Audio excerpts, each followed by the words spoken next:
श्रीमद् भागवत गीता का तीसरा अध्याय कर्मयोग कहलाता है। इसमें कुल 43 श्लोक हैं और भगवान श्री कृष्ण ने अर्जुन को मुख्यतः कर्म के महत्व और कर्तव्य पालन के बारे में उपदेश दिए। यहाँ मुख्य उपदेश बिंदुवार दिए गए हैं।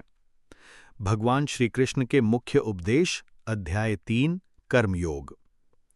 1. कर्म का महत्व। मनुष्य बिना कर्म किए एक क्षण भी नहीं रह सकता। प्रकृति द्वारा प्रेरित होकर सभी कर्म करते हैं। 2. कर्म से ही मुक्ति।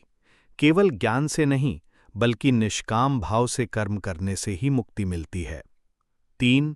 कर्म त्याग नहीं, कर्म योग अपनाओ।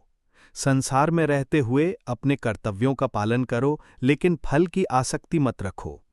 4. यज्ञ भाव से कर्म करो।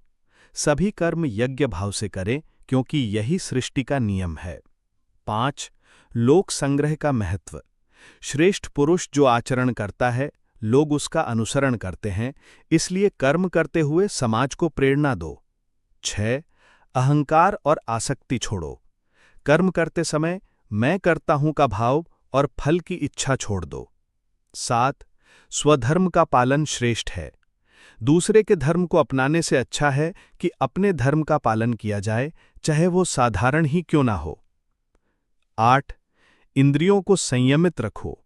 मन और इंद्रियों को नियंत्रण में रखकर कर्म करो। 9. कर्म बंधन से मुक्त होने का उपाय। यदि कर्म बिना फल की इच्छा और भगवान को समर्पित भाव से किया जाए तो बंधन नहीं होता। 10. काम, क्रोध और लोभ शत्रु हैं। ये तीनों मनुष्य को पतन की ओर ले जाते हैं, इसलिए इन्हें नियंत्रित करो। संक्षेप में तीसरे अध्याय का मुख्य संदेश है, कर्म ही जीवन है। निष्काम कर्म से ही मोक्ष प्राप्त होता है।